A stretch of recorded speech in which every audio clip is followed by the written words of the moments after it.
Hey everybody, welcome to episode 2 of the CraigSkitz podcast. After last week's outstanding interview with James Rolfe, the Angry Video Game Nerd, how can we top that? Well, we're only going to go up from here. This week we have Tommy Tallarico. Tommy is somebody you may not necessarily know by name, but you may have seen, you may definitely have heard of stuff, and you've seen the work that he's done. Tommy's worked in over 300 games in the video game industry, both from behind the scenes, from music. He's actually is the founder of Video Games Live, and now he's starting to bring back the Intellivision with the Intellivision Amico, which is coming sometime next year. Look, I'm telling you this, Tommy is an crazy inspirational dude. You're gonna enjoy this. This is a 2-hour-long podcast, which is well worth making it through. Tommy, I'm telling you, I was ready to run through a brick wall, and I'm sure you guys will too when you hear Tommy's story. The guy just goes and gets it. He sees something and he goes. Speaking of going to get it, remember how I left a career to start this podcast?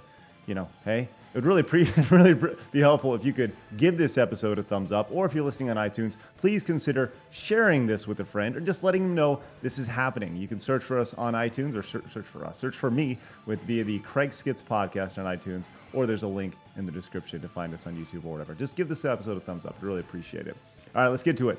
Episode 2, Tommy Tallarico. All right, joining me now, Tommy Tallarico. Hi. Hey, Tommy. Where? It's right there. You're there. Oh, I'm here. You know, it's funny.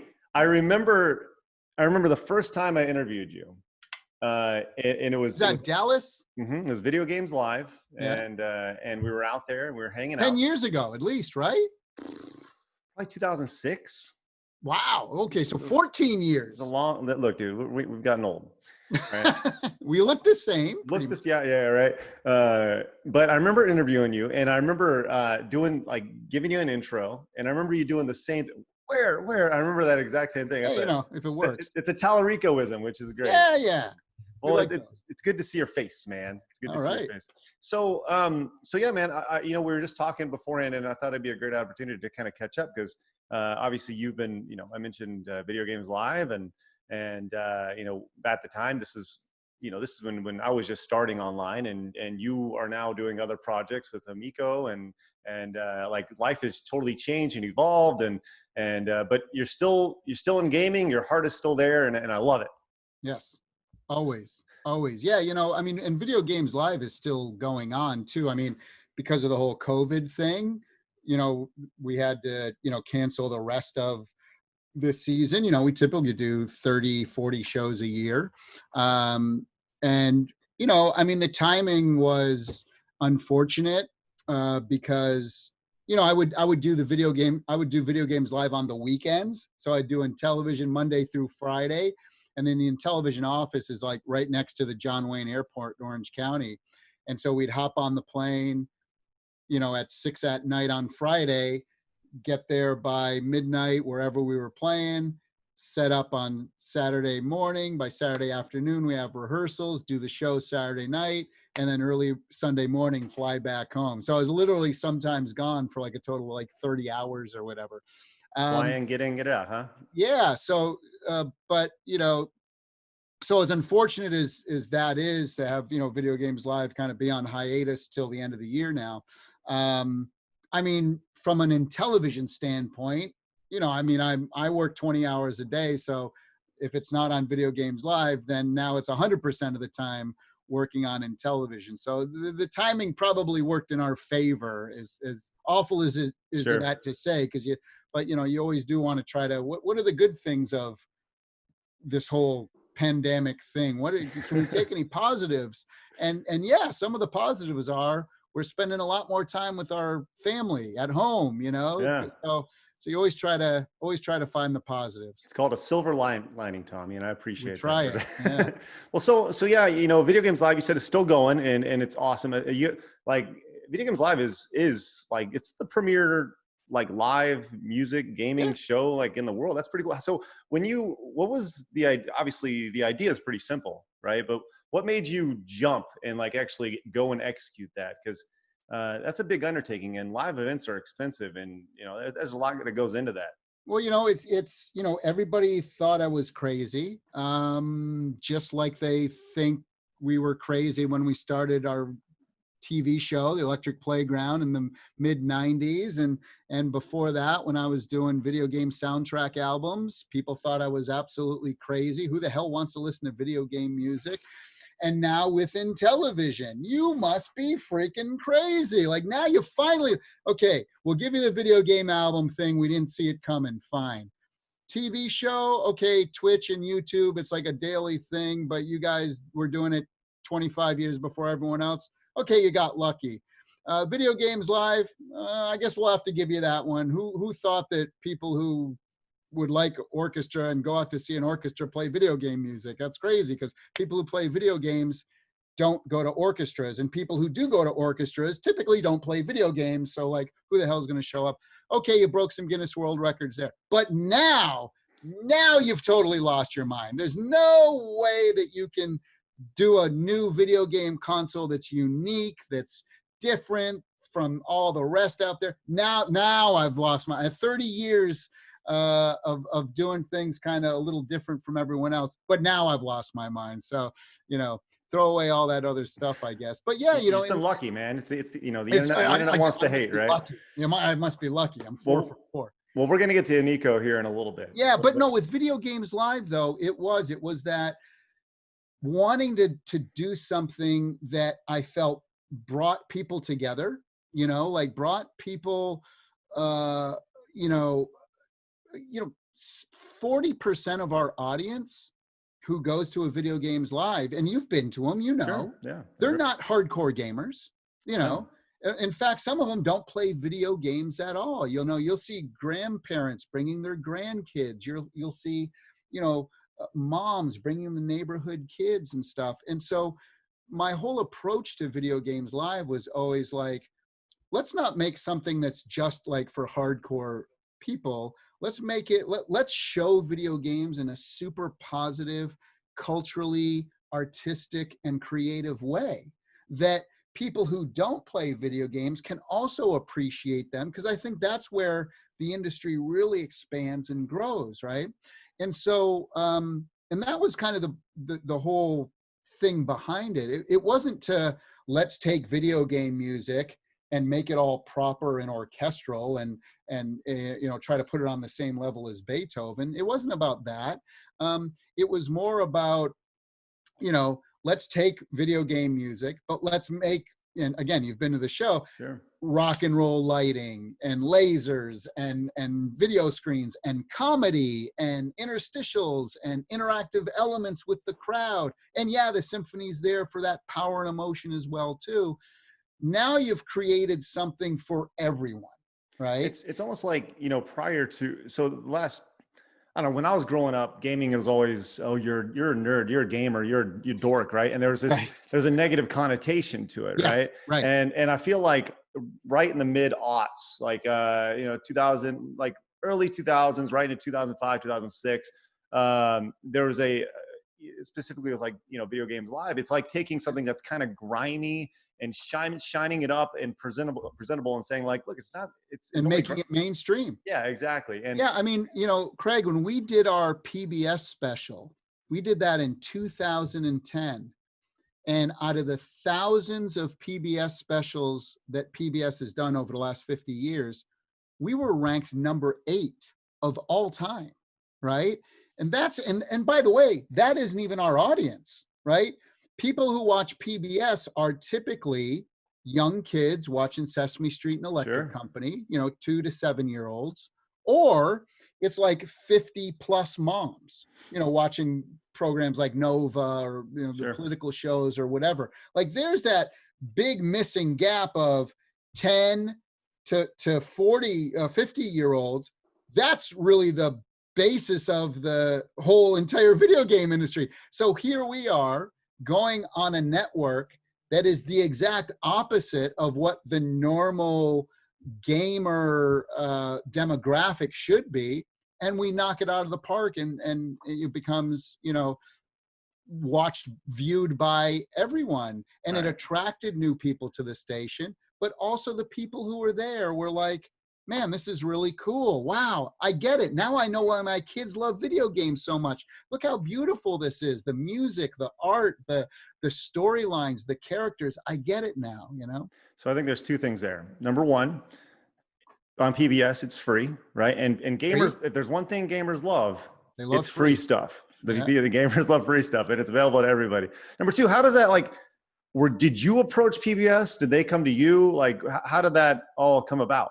Yeah, so my agents, I'm with William Morris Talent Agency, now called William Morris Endeavor. They're the biggest of the big. I mean, they've been around. They're the oldest company in Hollywood. They've been around since the 1800s. They used to represent vaudeville acts and everyone from Charlie Chaplin to, you know, Elvis Presley and Marilyn Monroe to, you know, everything. So they're the biggest of the big. And a very dear friend of mine, his name's Mark Geiger, and he's the head of all music over there. I mean, again, he booked everyone from like Prince to, he's a guy who came up with Lollapalooza and Coachella. That's nice. His brainchild, right? Nice. And with Perry Farrell, he did Lollapalooza with. And so very powerful, big guy in the industry. And so, you know, when you have that kind of thing behind you, and that kind of, you know, person behind you, it's, you know, I couldn't have done it on my own. Sure. But it's like, hey, Hollywood, well, first show we ever did, Craig, remember, was the Hollywood Bowl, right? So it's like, hey, Hollywood Bowl, do you want Prince and Madonna this year? Great. Well, you're taking video games live as well. It's a package deal. That's how that's how those deals get done. It's not who you know, it's who your agent knows. Sure. So the same thing kind of with PBS, where we're thinking like, what a great thing. PBS is trying to expand their audience, right? And what better way, we kind of tie in with both worlds. We tie in with that kind of, you know, prestigious symphony thing, but also fun, exciting, maybe younger people for gaming and stuff. And we've taken that both and mixed it together. So yeah, we reached out, my agent reached out to PBS. And the interesting thing is it was just announced over the weekend that after 30 years at William Morris, Mark Geiger's leaving the company. So it's kind of a weird thing we're talking about that, but sure. He's doing amazing things. I was just talking to him over the weekend. But anyway, so we had this big sit-down meeting with the vice president of PBS. He came out to Hollywood. We were at William Morris. I pitched him the concept, and he was like, "This is great. This is exactly what we want." So they helped to pay for it, but really, 75% of the entire budget, which was about $1 million, came out of my pocket, you know? And so that was something that, again, for me, being a big risk, you know, do I want to spend our own money to create something that may or may not return that money? And to me, it's never about money, right? You know, my grandfather, and my dad always taught me, look, don't ever do anything for money. You know, do it because you love it, because you're passionate about it, right?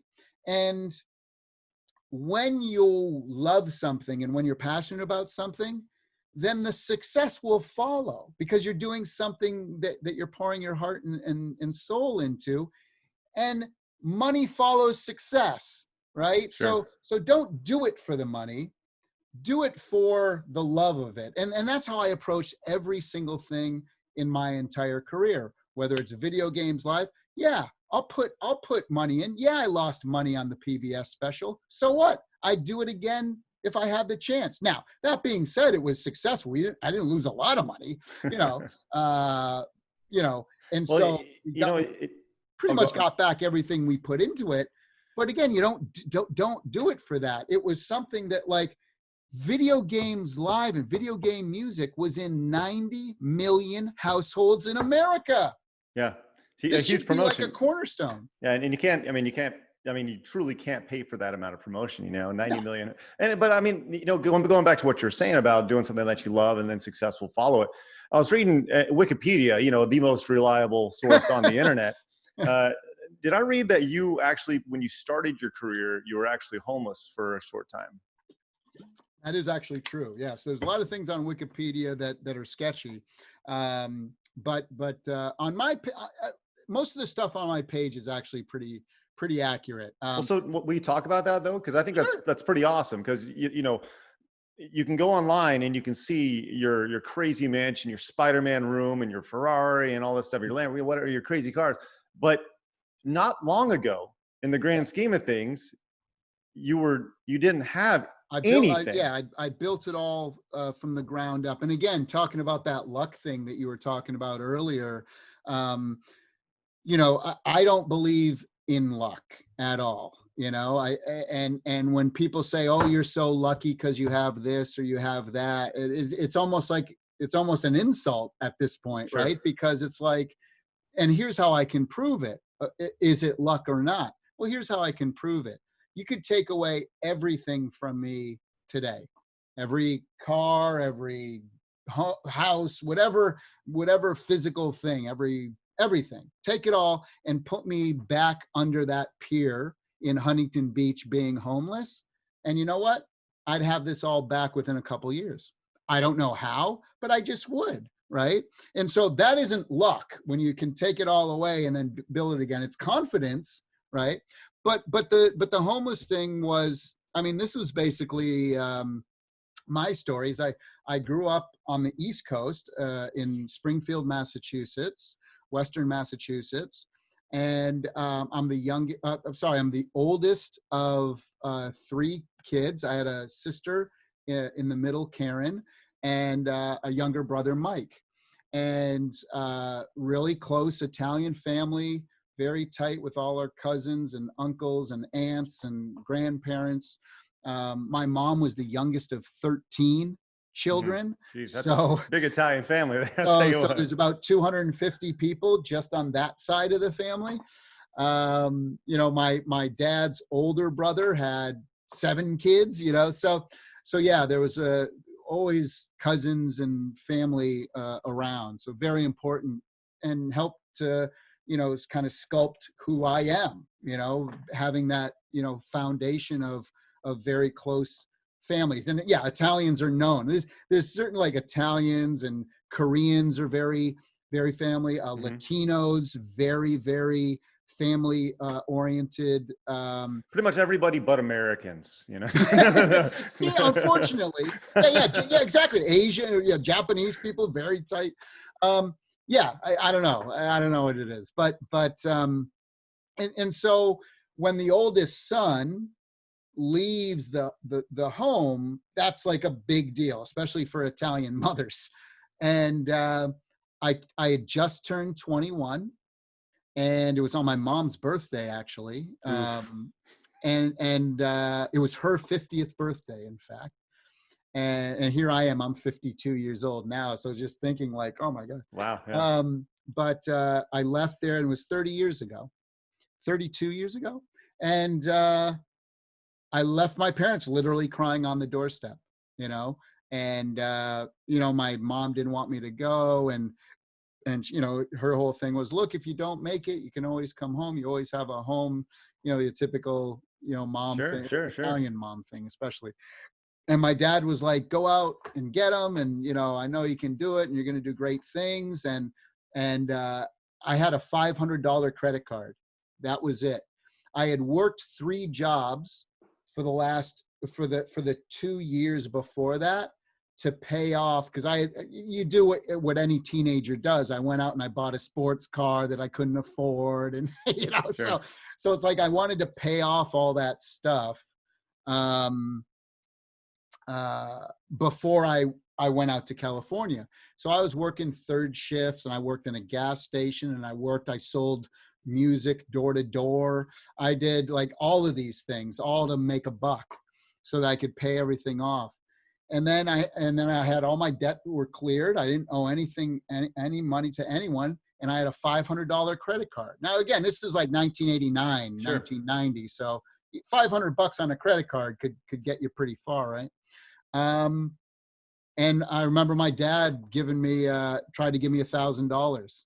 And he said, look, he goes, you know, I want you to have this and help you. And I said, no, I'll tell you what.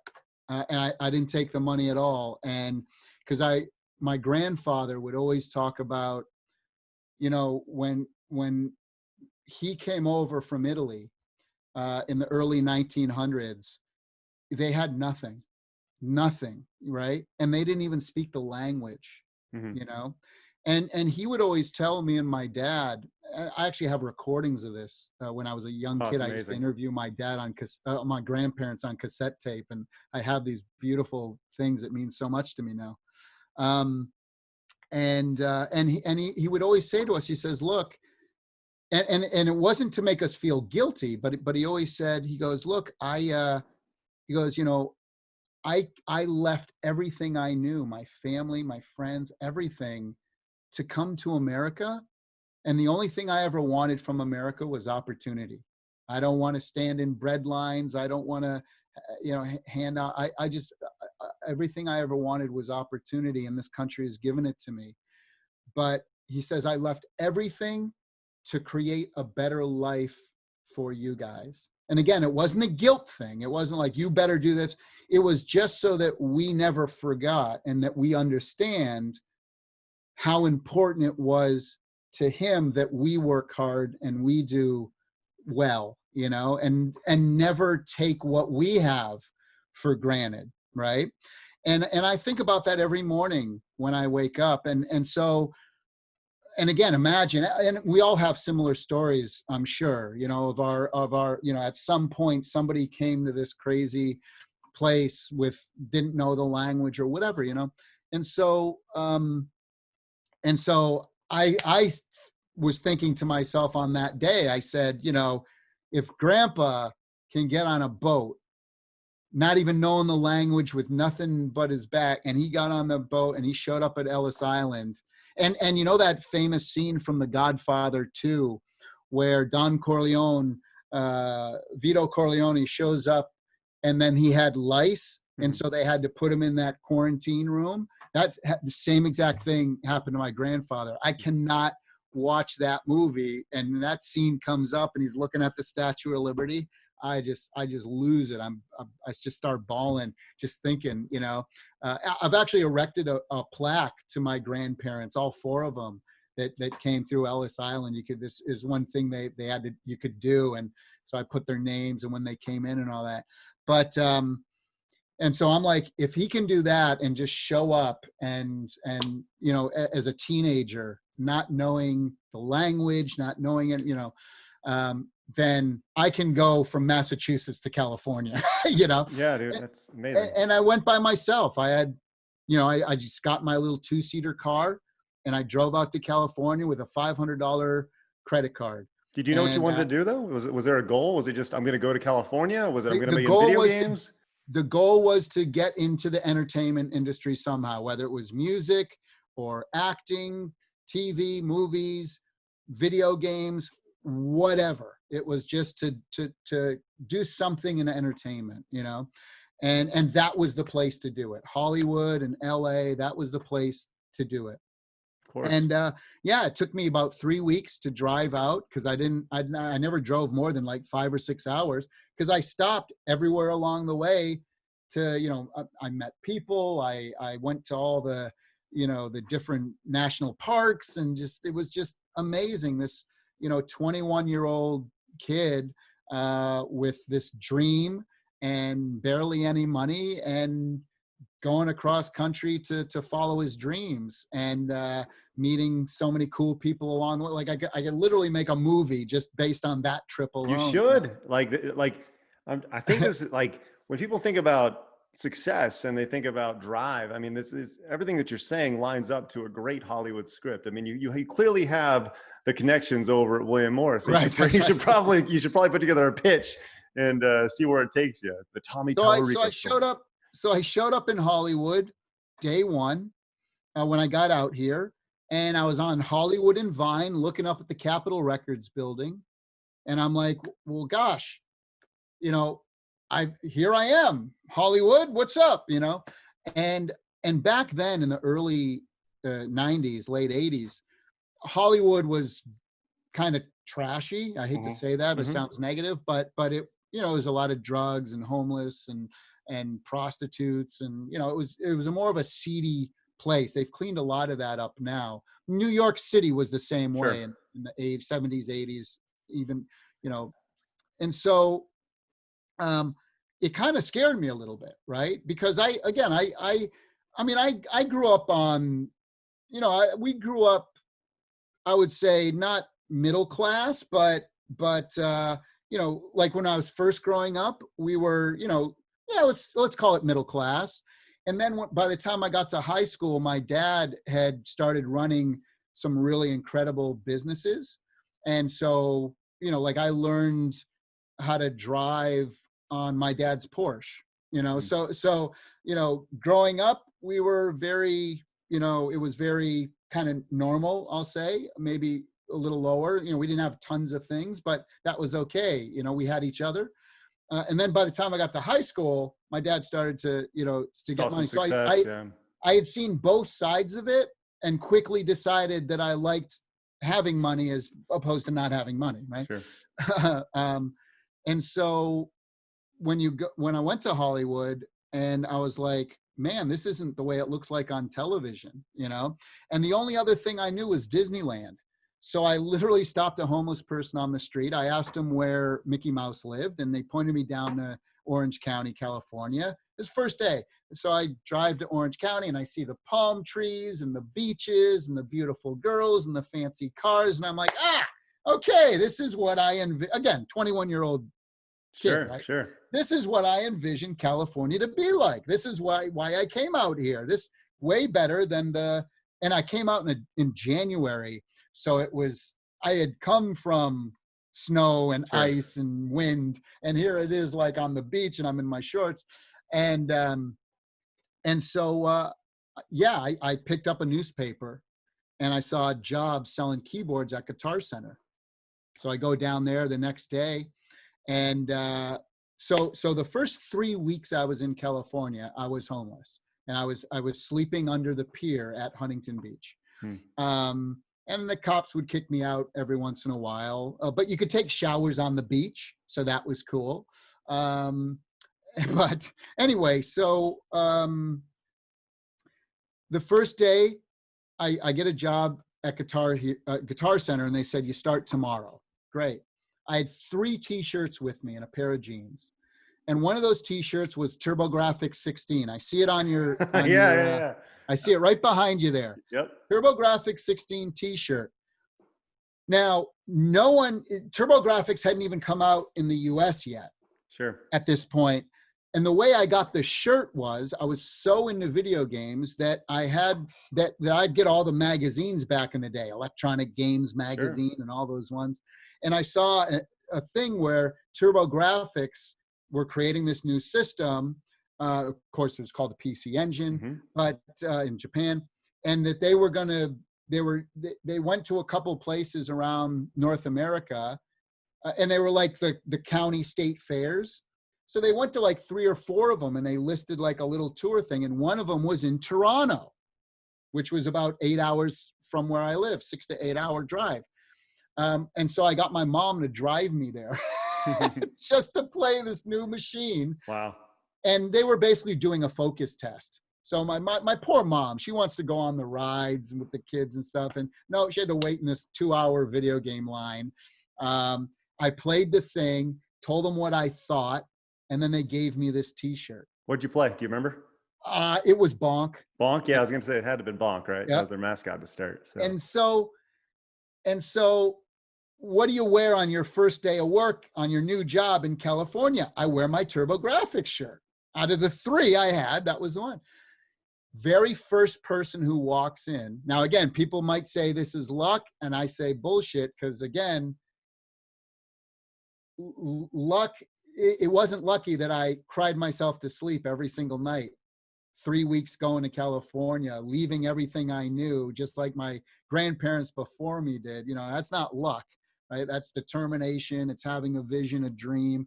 It's creating your own opportunity for yourself and then seizing that opportunity when it's presented in front of you, right? But anyway, the first person who walks in worked for Richard Branson, and they were starting a Virgin video game company right down the street. They see my shirt and he goes, well, how did you get that shirt? You know TurboGrafx? I go, I know everything about video games. And he's like, do you want a job? I said, yes. Doing what? He said, just play video games for us and tell them what's wrong with it. So I was the very first games tester ever hired at Virgin. And so I was in California 3 days and I was in the video game industry. Wow. That's pretty awesome. Years ago. And you know, there's a saying that, you know, when I played basketball, there's a saying I always go back to when it comes to people go, oh, that's a lucky shot. And my thought is like, good players make lucky shots. Right. There's no coincidence there. You know, it's just the way it is. There's a reason why Jordan made his shots. There's a reason why LeBron makes his shots. Dirk makes his shots. They're good players. They practice, you know. And they don't get them every time. I mean, Jordan missed more game winning shots than he hit, right? Mm-hmm. Yeah, it's fascinating. Well, dude, that's a fascinating story, right? And I do think you should put together some sort of someday. pitch. So I got doing television first. Let's make that a big success. Then I'll write the book. the truly living under a pier to video game mogul video game movie. You know, it's interesting about that too is that so there's a lot of homeless teenagers in the Los Angeles and Hollywood area. Because of exactly what I wanted to do when I was 21, and people from all over the world will go to Hollywood in hopes for that dream. Many talented musicians and artists and writers and they have this dream and unfortunately some of those, or I would say the majority of those folks didn't have a great home life or didn't have amazing parents or grandparents who instilled confidence in them and this and that. And so, one of the organizations, in fact, what we did is there's a great organization, it was called Hollywood Arts, and it's specifically focused on homeless teenagers. And so what I did is we created an event. And this is even before Video Games Live, or right at the beginning of it, actually. And we raised money so that they could build a studio right in downtown Hollywood to get homeless teens a place where they could go to use computers or to use music studios. So, to get them off the streets and also to tell them that, look, don't wait around. Don't wait for lucky, people who say, oh, don't wait around to hit the lottery, right? Go out there and make this, something you do. And I was very fortunate. I was honored by that organization. They gave me it was called the Dream Award. And it's one of, I've won probably 50 or 60 video game awards in my career for different projects. But I'd say that Emmy Awards and Telly Awards for the TV show and all these different Guinness World Records for the concerts in the game industry. But the award I think I cherished the most was that Dream Award. In fact, people can go on, you could link to it. Sure. If you go on YouTube, just put in my last name, Tallarico, and Dream Awards. And you'll see, or Hollywood Arts, Tallarico, whatever, and you'll see kind of a recap of that night. And I bring my mom and dad up there and a bunch of people from the industry. We're talking, and we had a couple of the homeless kids at this big event.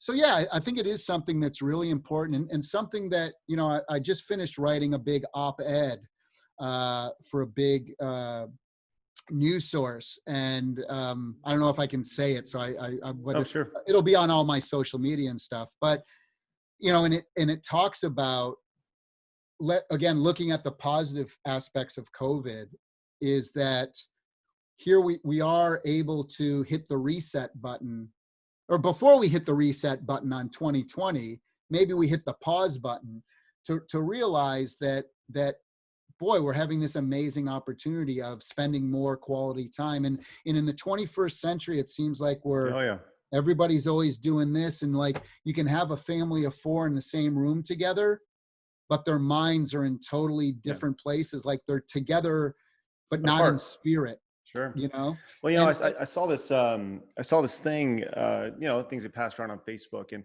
I have a 6 and an 8-year-old, 2 daughters. Oh, okay, and you're going to be the perfect Amico family. Right. But the thing that is interesting is, in 10, 15 years, when, the COVID virus will hopefully be eradicated here in the next whatever, when they're looking back on this time, they'll say, so tell me about this. And we're going to talk about, well, there's so much uncertainty, the stock market, this, and places were closed and blah, blah, blah. And we're going to list all these negatives. And they're going to respond with, well, I remember family dinners every night. Yeah. And I remember hanging out with you, and I remember, doing schoolwork with you and hanging out playing video games.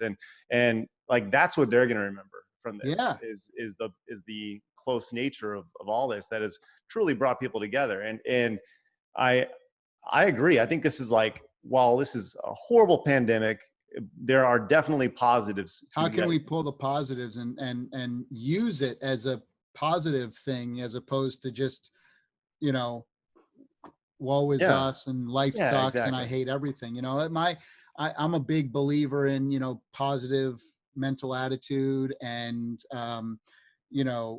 if you've ever read the book or seen the movie, The Secret, I'm a big believer in that. I live my life by it. I have a vision board here, and I think about it, and I try to always focus on the positive things and learn from the negatives, right? But always focus on the positive.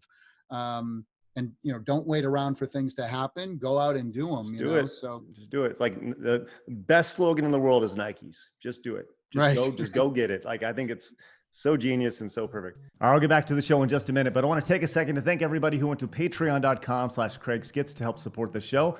Not only do they get to listen to the show early, they also got it ad-free, so you don't get me cutting in like this whenever I start talking and stuff.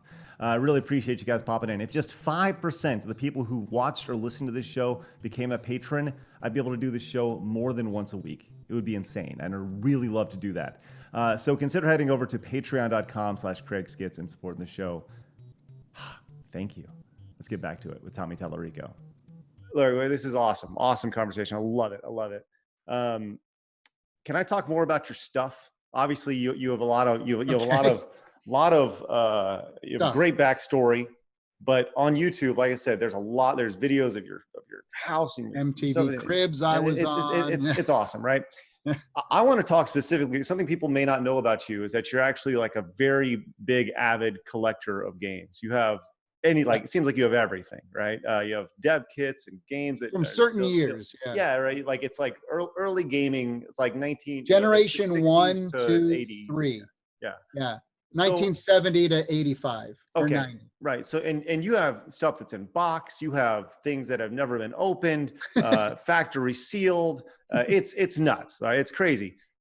You legitimately, and I know this to say, you could legitimately open a museum, right? Yeah. What is your most prized possession, possession that you have? And what is the one possession that you have that you don't necessarily need to have, but you just thought was cool anyways? So when you say prized possession, are you referring specifically to my video game collection or everything? Well, let's do both. We got time. Okay, let's do both. Yeah. Okay. So my prized possession for a video game is absolutely Ralph Baer's brown box. I saw that. That's a thing that started off. And what makes it so special is that he gave it to me. And there's like 5 of them, right? I think there's 7 in the world. Okay. One of them's in the Smithsonian. One of them, his son who's a great guy. So the brown box, for those who don't know, that's like the initial video game system that Ralph Baer, the godfather of console gaming, essentially created, that played Pong. He created that played Pong, which ended up eventually becoming the Magnavox Odyssey. And it's like this, it's obviously, it's really clunky, but it's brown. And there's like you said, there's 7 of them. And I guess yours would be truly maybe the only one signed by him, maybe. I mean, I've never seen another. Well, I think the guys in the video game museum in Texas. in Frisco. Are you still in Texas? Yep. Yeah. Yep. So you know, I'm sure you know John and those guys, John Hardy. Yeah, those guys, they have an awesome museum. I think, and I was just there this year, earlier in the year. Seems like so long ago. Right. But I think maybe theirs is signed. I think. But I mean, but regardless, anyway, right? Like this thing, in addition to sentimental value, though, I mean, like people talk about when people think about the Holy Grail. Yeah, when people think about like video games, think of like competition cards like the Nintendo World Championship. Those will sell for $14,000, $15,000, $20,000, right? Or did you see that thing that Palmer Luckey just bought, where it was the Nintendo PlayStation? The Nintendo PlayStation. Now, I actually was one of the only people that worked on that as well too. We actually had one in the office, because what a lot of people don't realize is that in the early 90s, Virgin did this really amazing game called The Seventh Guest. And I had done the sound design, a lot of the sound design for that particular game. And the Fat Man, who was from Texas, George Sanger, he did the music. And so that was like a big CD-ROM selling game. Like people were buying CD-ROM computers and drives just to play this game. Sure. It was monumental at the time. This is before Myst and all this stuff. And so Nintendo had seen this, and Sony, and so they said, we want you to put Seventh Guest on this new platform we've created. So we had one of those in the office, and I was doing audio for it. It's like, oh man, I would have liked to have seen that. But even something like that, and I think there's about 30 or 40 of them out there, and that sold for what, $200,000-$300,000, I think. I mean, so imagine the brown box. It's I mean, but obviously you would never sell it, obviously. No reason to. No. Yeah, it's crazy. It's crazy to think about. Okay, so that's obviously your most prized possession from a gaming perspective. Yeah. Outside of gaming, most prized possession. You're a big Spider-Man fan, right? I was going to say there's. Don't you have like Spider-Man 1 or something? I'm gonna break it up. Okay. So yeah, Amazing Fantasy 15 in mint condition, and I purchased that probably 25 years ago. I think I spent $20,000, and now it's probably worth easily 10 to 20 times that amount. But again, I never did it as an investment. I just wanted a complete Spider-Man collection. So I do. I have a complete Spider-Man collection, every crossover, everything. And I stopped about 10 years ago though. Because it was just getting ridiculous. It's like there's 12 different variant covers. I'm like, geez, okay, this has gotten too far. But every Amazing Spider-Man, Peter Parker Spectacular Spider-Man, even the crappy ones like Spidey 2099 and Spidey Super Stories, Electric Company, have them all. And the Marvel team-ups, because Spider-Man was always in that. And I got a complete collection in mint condition. But Amazing Fantasy 15, again, it's the holy grail of the Marvel universe. I mean, I have Fantastic Four #1 and X-Men #1 and all those. Hulk and Silver Surfer and Iron Man. Do you get these on eBay? Like how does this go through collectors or? Yeah, well, I mean, I filled in my collection, the Spider-Man collection, a lot when eBay first started. You could do that. But no, I was going to Comic-Con, San Diego Comic-Con, 25 years ago, 30 years ago, when it literally just was a bunch of comic books that people were selling, right? Before Hollywood got a hold of it and its grasps. And yeah. And but the Amazing Fantasy 15 I bought from Metropolis Comic, which is one of the premier, and people are going to hate this, but it's just the truth. It was it was slabbed because they had just started coming out with the slabbing stuff.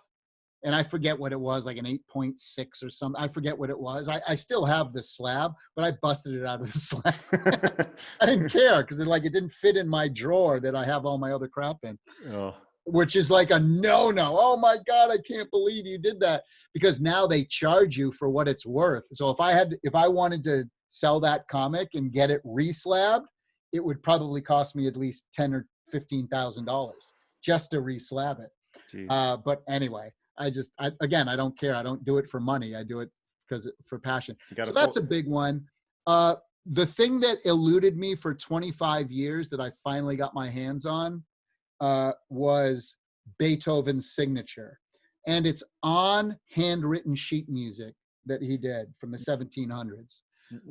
That's pretty epic. I'm sorry. Let's back up. Let's just, okay, I'm not gonna it's like, oh, Beethoven's.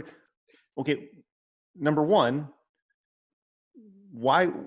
What was the inspiration for wanting that? Right. Obviously, it's cool. But when were you like, I really want Beethoven's signature? Right? Because I collect a lot of famous signatures. Okay. They are good investments. And it's just you feel like this connection to history, like some of the other things that I have are, like I have Walt Disney's signature, and it's a very famous signature. Actually, it's not just like to a fan. Mm-hmm. It's on a document that is historic, and it's political. So I don't want to mention what it is, but it's actually extremely historic. And so the reason I don't want to mention what it is, because whatever I mention, it's going to piss off the other side. Oh, sure. It's about inclusiveness here. Yeah. I don't, no reason to make people angry. Yeah. If you can avoid it. So Beethoven. So Beethoven. So yeah, I have Wyatt Earp's signature. P.T. Barnum, Harry Houdini, Doc Holliday. Enzo Ferrari. And so to kind of like, these are all my heroes for one reason or another. And so to have something that, that they touched and signed, and I don't know, it's just, it's kind of, I feel like a connection. Yeah. And it's inspiration too, when I walk downstairs and I have the Beethoven signature right, above my piano. And so it's like, how can you not sit down and feel inspired when you look up at Beethoven? But it's an impossible one, because one, you'll never see one for sale ever. Mm-hmm. Because two, if it does, the ones that do exist in museums. Well, so how did it come about? Because that's fascinating. So what you do is there's the autograph and memorabilia circuit, right? There's the biggest dealers in the world. And then you have places like Sotheby's auctions and all these different auction houses. And you just get to know those people. And you say to them, look, if I like Willy Wonka and Planet of the Apes and Raiders of the Lost Ark, if anything from those movies come up, or if anything significant from that come up, call me first, right? And so with the Beethoven signature, every major collector, and because people who own them privately sometimes might get into a position where they need to sell them or whatever too. So it's important that the big collectors who already own them also know that you're in the market. Mm-hmm. And all of the auction houses, basically, and all of the big memorabilia and autograph dealers in the world. And you get on the list. And it took about 25 years. And wow. It was a personal museum in Germany, and it was a private museum that went out of business. That's how I got it. That's how it came up, because they come up maybe once or twice in an entire lifetime. You go on and you look for Beethoven's signature, it's not, and to have it on sheet music that he hand wrote, it was a German waltz that he did, is even more crazy. So, yeah. So look, I don't, and you can say no, but I wouldn't be doing my job just by being a curious son of a bitch.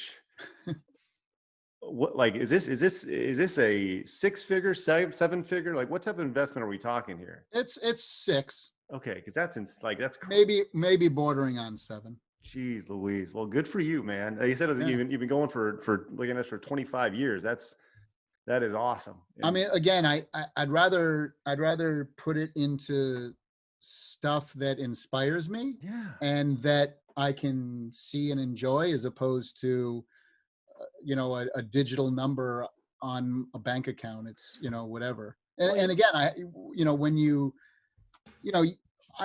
have no fear of whatever. house could burn down tomorrow. I mean, it would be a hell of a shame, but you know, the house burned down tomorrow. I don't, you know, I never get attached to things, Sure. you know. It's, you know, they're cool to have, but I don't, you know, I don't worship at the idol of materialistic things. And if anything went away tomorrow, if I wanted it, I would work to get it again, you know. So it doesn't mean, I mean, the things that mean the most to me are things that, like, I had dreams as kids, like in regards to like physical things. For example, like the Ferrari thing. And like, I don't know, like mostly every kid growing up in the 70s and 80s had like a poster of like a Lamborghini or a Porsche or a Ferrari on their wall growing up, right? I had a Lamborghini, and being Italian, I had Ferrari and Lamborghini. Those were my two things. And so every day I walk in, like if I walk into my garage and I see, you know, those cars there, and you sit in it and you put your hand on the steering wheel, it's not the physical thing as much as it is how this represented a dream from a child, and all of the hard work and determination and risk and sacrifice to be sitting there, you know. And so that's where you kind of appreciate it, and you get overcome with emotion. Every time I sit in one of my cars, every time I sit in and I hit the steering wheel, I sit there for about 10 seconds just to make sure that I remember my grandfather on that boat, my grandparents on that boat, all the hard work, leaving my parents, all the hard work. By the way, as a good Italian boy did, as soon as I kind of made it, I moved all my family out to California, and they all worked for me. So nice. My dad, my brother, they all, yeah. Well, I think there's something like truly special to that, though. The idea that, like, when people think of a Lamborghini, Ferrari, whatever, they think of the idea of this is a material, this is the best type of car, right? Yeah. And for you, it's not so much, and maybe the best, but it means more than just a cool looking ride as you go down the street. Oh, yeah. You know, I think that says a lot about For your me, mindset.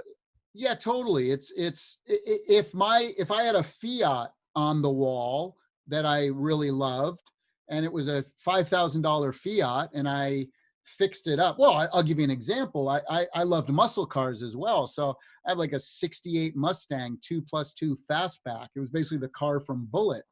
And that, you know, I probably put $20,000 into that thing.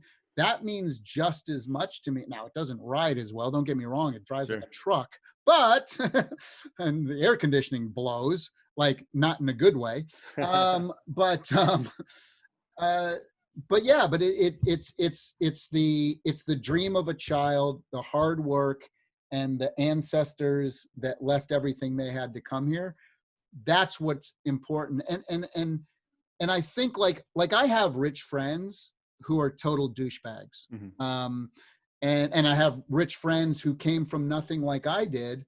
And those are the ones I'm closest to. But people who are handed things Certainly from don't their rich appreciate parents or whatever, they don't appreciate. They can't, it's impossible. It's impossible for them to appreciate, you know, a Ferrari like I would.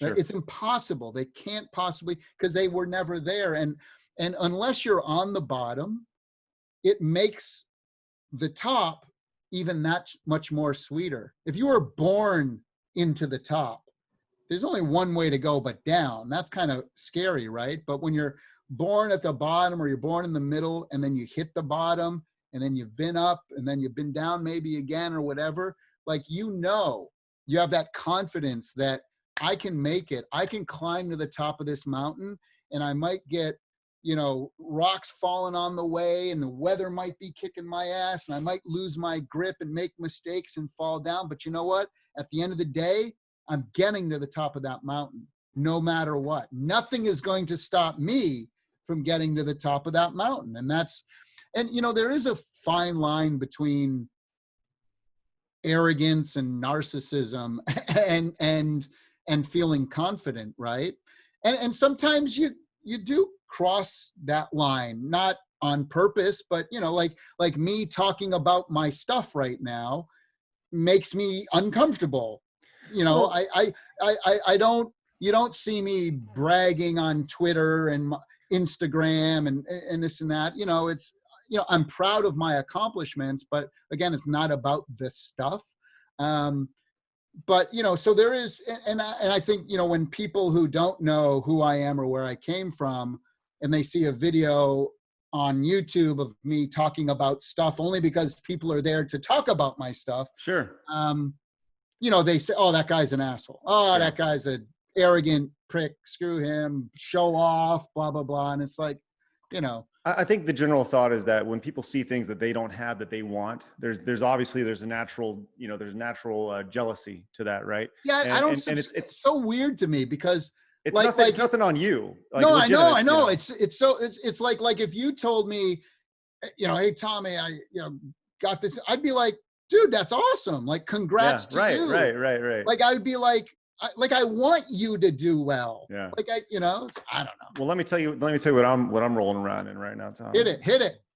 I got a 2010 Nissan Rogue with bubbling paint on it Hey, right now. Nissan Rogues are good. That's a safe car. Listen, You got 2 kids. 88,000 miles on it. Let's say I don't drive very often, but That's, when I well, do, you know, it's a weekend car. but when I do, Tommy, I want to let you know that the air conditioning does not work. Oh, damn.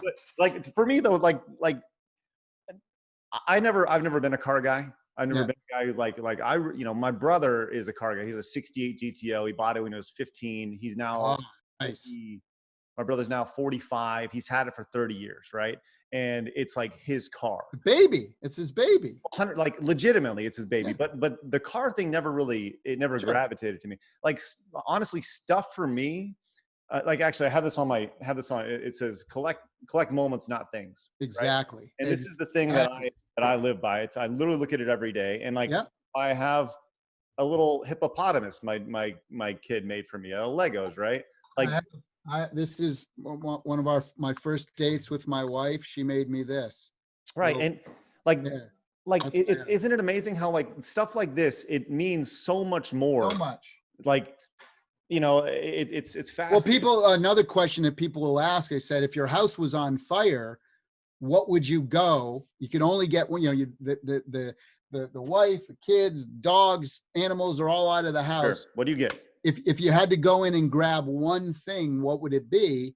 You know, Amazing Fantasy 15? Do you try to back out the car out of the garage before it falls in? Like, what do you grab? And I always say, I said, easy. I don't even think about it for a second. And this is going to sound like a really insane, crazy answer, but I have the teddy bear that I was given on the day I was born. And that's the thing I would run in and get.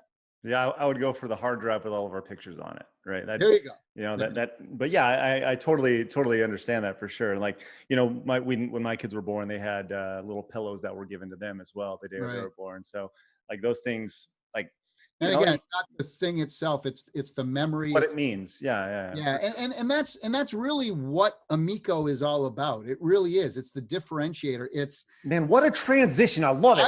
You are a business. Okay, let's get into it. Okay, listen, you've been patient. You let me talk about your stuff. I just thought that was because I'm being serious. I wasn't trying to like do a marketing thing there, but no, it's true. It's like, that's the differentiator for us. Is I miss all of those moments when me and you were growing. How old are you now, Craig? I am 39. I just turned 39. Okay.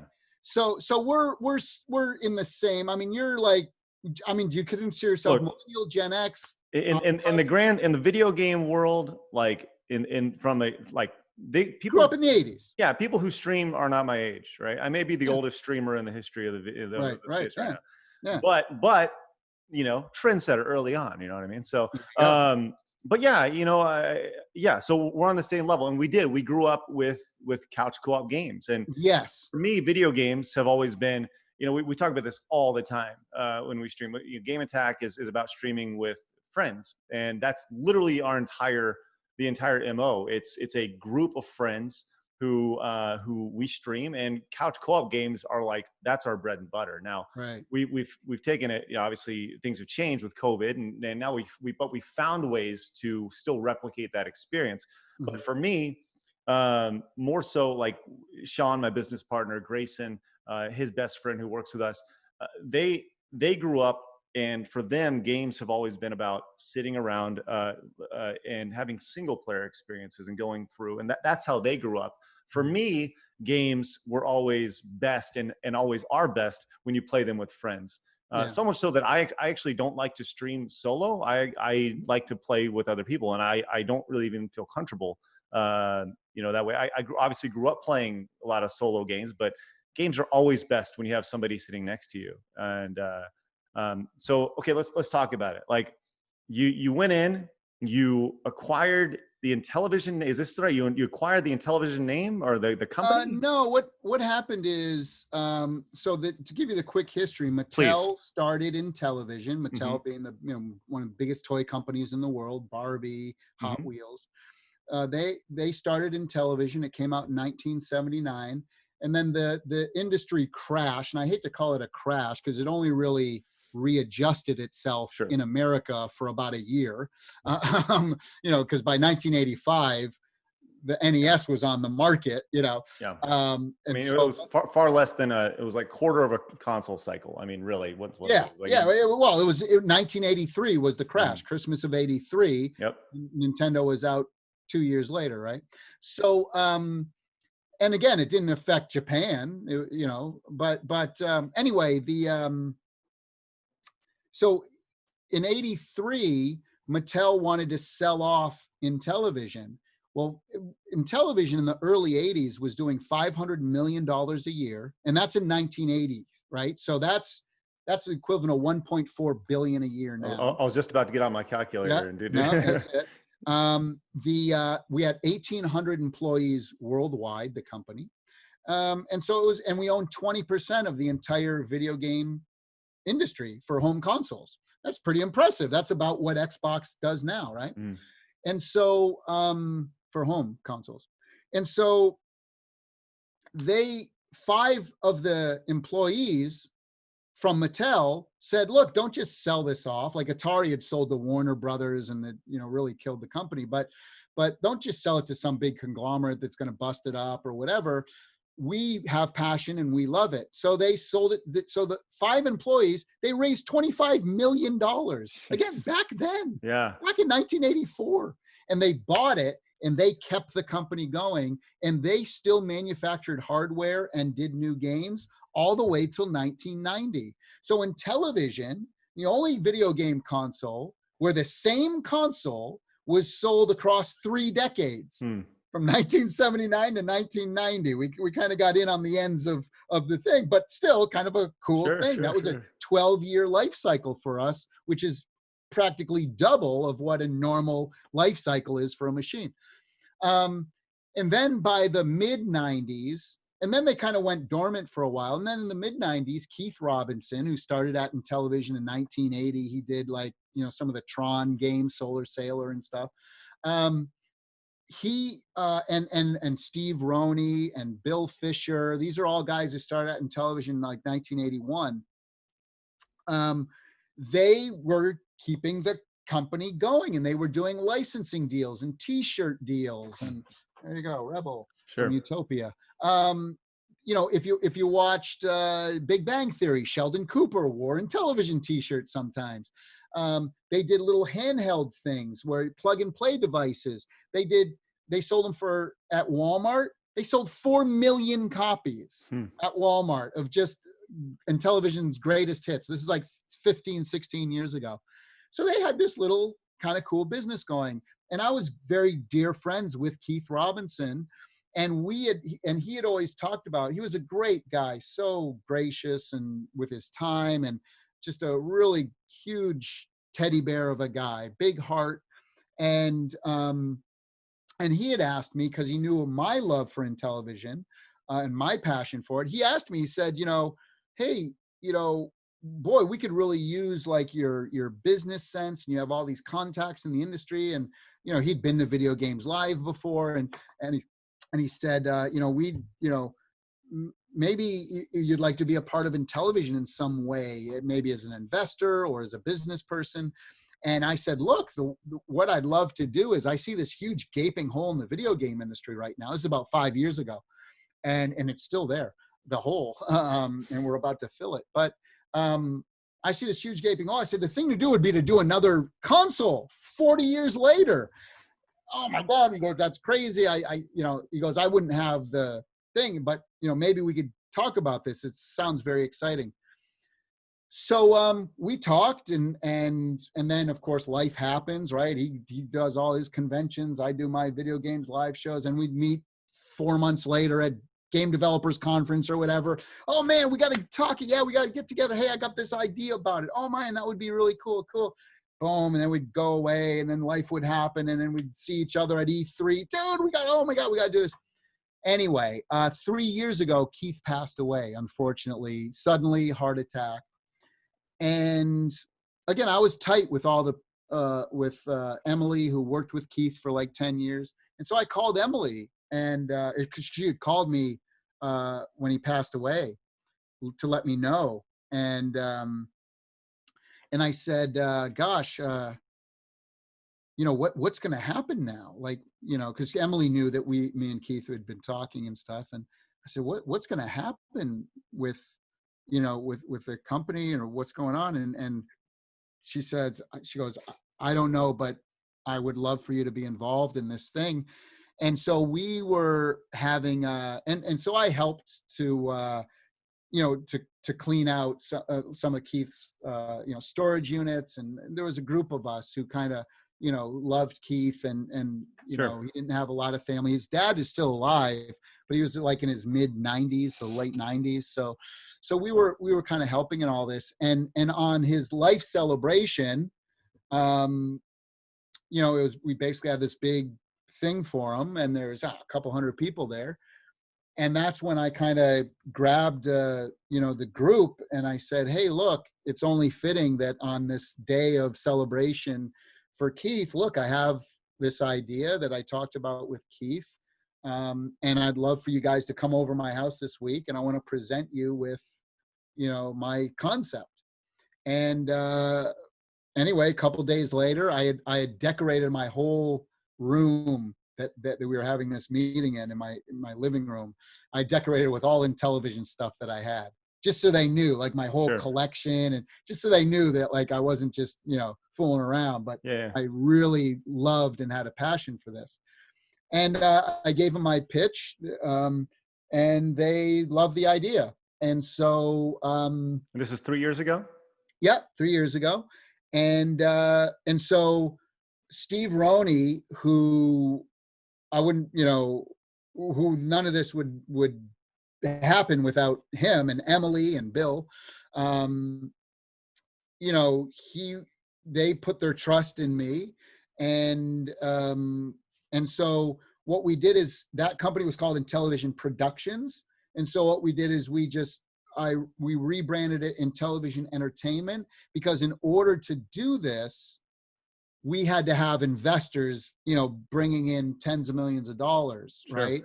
And so we had to structure the company in a certain way. It had to have a holdings company and different LLCs underneath that, for protection from investment, and Sure, the sure, SEC sure. rules, and all these different things.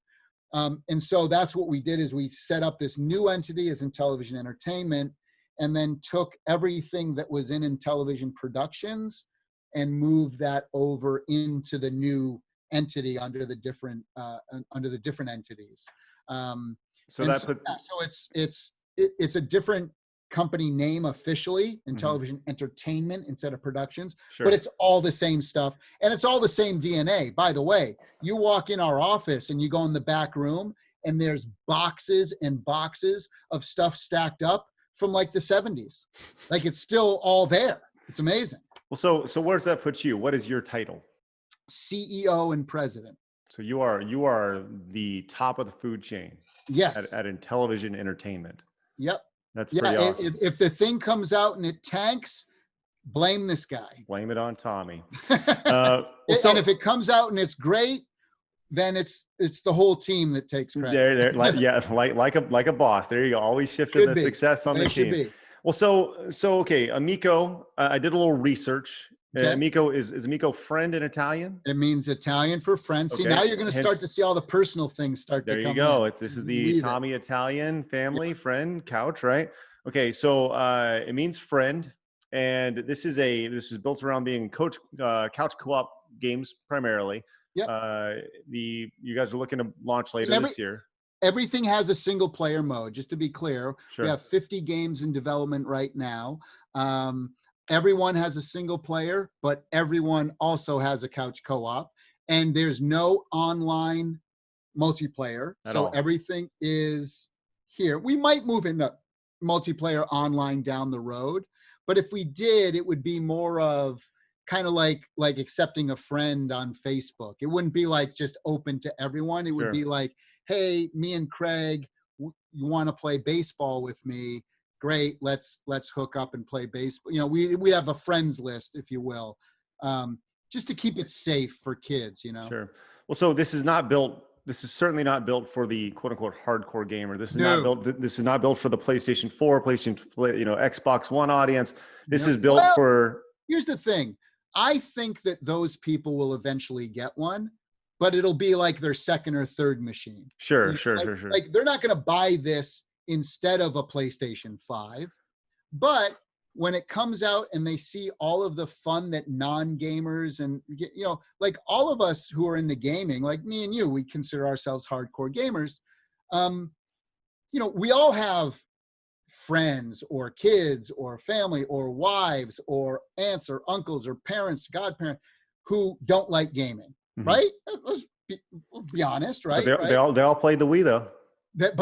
Boom, there's my point. You want to know the elevator pitch? We're the Wii 15 years later, except our focus is on casuals and, not focused on hardcores. We're focused on those casual players and non-gamers. I love what you're saying.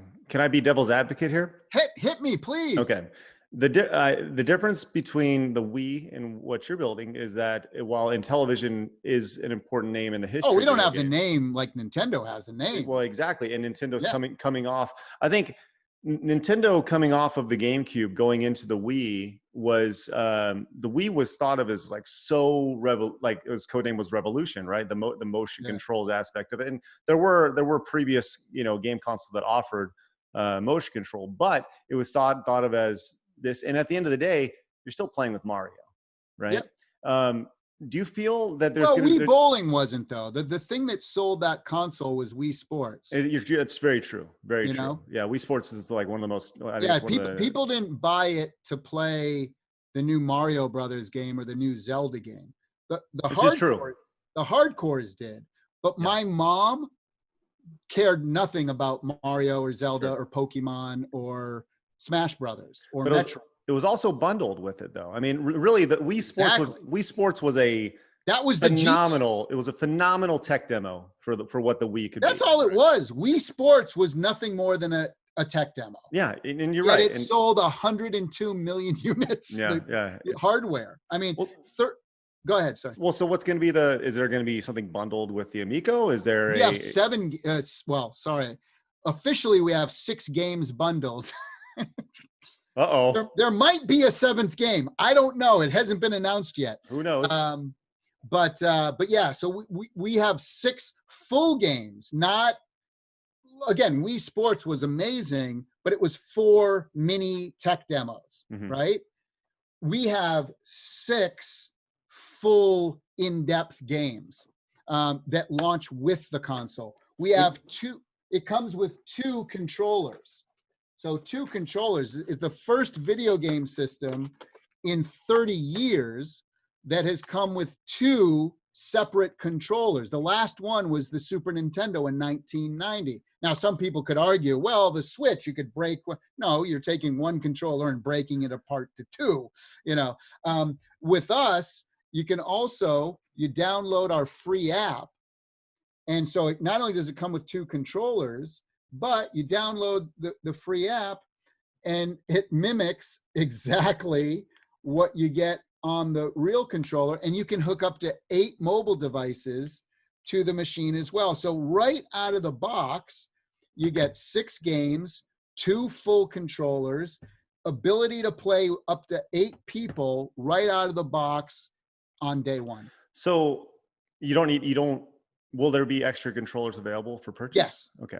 So on day one, controllers, different colors as well. Yeah. Okay. And I know you guys are looking to launch in October, but obviously with Corona and stuff, that may change. Yes. That's been the goal, 10, 10, 20, right? For the last 3 years, we've been saying 10, 10, 20. Corona's been kicking our ass, Sure.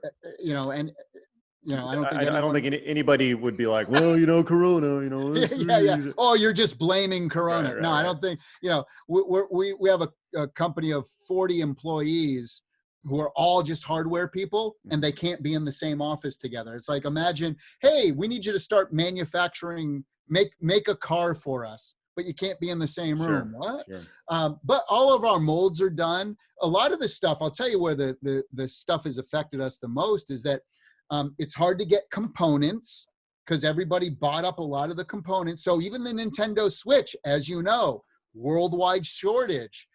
And even Nintendo with their big name and their big thing, they can't make Nintendo Switches as fast as they want to or can, right?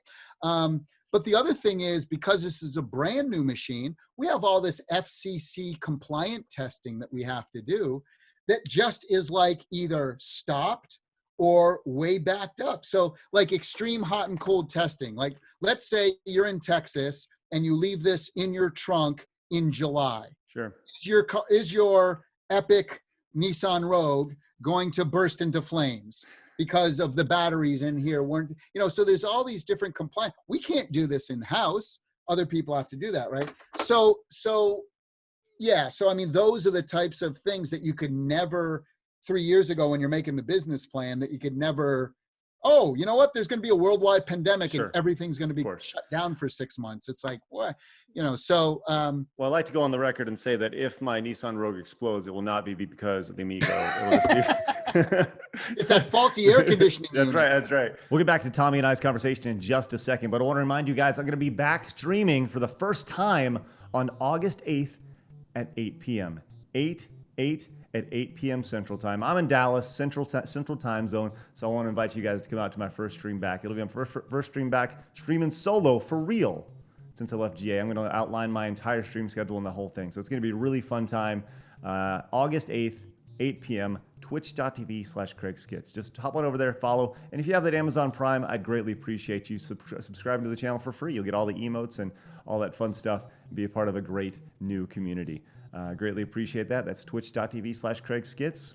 Let's finish up our conversation with Tommy. Okay, so there's a few things that I found like really interesting. I was watching some other interviews that you did that I think are really fascinating about this. Okay, so the price point, you're looking at about $250 for it. $249. $249. But by the way, really quick, that's the same price as the Wii was 15 years ago. Mm-hmm. So that's pretty cool. And you get 2 controllers and 6 games. So the games are, there's a couple fascinating things about the games, right? Yeah. Number one, you're not, there's not third parties developing for the games. It's more like you're paying third parties to produce, to make them first party titles for you. Those are considered second party, like the official terminology. So there's first party. So which like is Nintendo, you make them. When Nintendo does a Mario game, it's first party. Mm-hmm. But then when they create a game like Clubhouse Games, Clubhouse 51, or Metroid, which is done by Retro Studios right around you, right? Those are considered second party games. Third party games are when like companies like EA or Ubisoft create their own stuff and then put them on your console. So we don't have third party stuff initially. We won't. We will in the future, but we want to control everything. We want to curate everything to make it sure it's epic. So because when you look at the games right now, they look like they look very casual. They look like something you'd see on a phone, right? Very, and they're built that way, right? Like I said, and by the way, that to me, that's a compliment, because the reality is there's 200 million hardcore gamers in the world, but 3 billion people that play casual and mobile games. So Yeah, and oh, that wasn't meant to be oh disrespectful no, at I all. know Yeah, that. yeah, I yeah. know, but some people like are afraid to like say that. Like they kind of look like mobile games. Yeah, that, I hope so. That, you know, because the audience, see, if you gave my mom two options to play a bowling game and you said, here's a PlayStation 5, Of ray course. trace, teraflops, here's this crazy controller, doesn't it look completely real? And here you go, figure it out. Or you put Wii Bowling in her hand, which was 720, right? 720p or whatever. 480. Oh, 480. it was a 480. Wasn't even That's right. high You're def. right. That's right. And it was kind of like these cartoony things, but it was cool. And you and you could just do this, right? And you asked my mom today, which one would she play? Boom, in a second. So graphics to me, like I'm a graphics whore, I'll be honest, personally, but like that Unreal 5 demo, I had like goosebumps. It was amazing, right? But games are about fun. And this is the problem that I think the industry is going off into. Like it's the same with video game music, Craig, where now that everybody can use live orchestras and you spend so much time in modern video game music, but you can't remember a single There's nothing you can't you can't remember anything in video games nowadays. There's no soundtrack that sticks out in the last 15 years. But there's Mega Man and Tetris and Mario and Zelda and Castlevania, like, and music was part of the game, and now it's an ambient when you had part nothing to work with, you had to make what you had as great as possible. And that was for the graphics back then, certainly for the audio, but most importantly for the gameplay. If it wasn't fun, look at the top selling games of all time: Tetris, Minecraft. You're talking about graphics. I mean, Minecraft. They don't have great graphics. No, it's a bunch of boxes. The playability and the fun factor. Yes. So when people think they're insulting me by saying, "Oh, it looks like and not that you weren't, but you know, you get the haters online or whatever, sure. And you say, you know, oh, those look like a bunch of mobile games. Thank you, because that's the audience that I want. Let Google Stadia now, PlayStation, Microsoft, and Nintendo, let those four companies fight for those 200 million gamers. I'll fight for the 3 billion that are being completely ignored by those other four. Yeah, I think you don't really have to worry about Stadia. Just don't. Hey. All right. Okay. So there's a lot of friends over there. Yeah, and then good luck in future endeavors. But with that said, so it's a really interesting second party model you guys have where you're paying developers to make games for you. Yeah. Now traditionally there's a 30% cut for that a PlayStation, Nintendo would, and you're apparently flipping this now, or there's something along the lines of where it's different. Actually, it's different every time. See, because one of the big things that I see in the game industry that if you've known indie developers or any developers, we've published an indie game, but we did several. We did like an Angry Video Game Nerd game a long time ago, and that was okay. That's right. Yeah.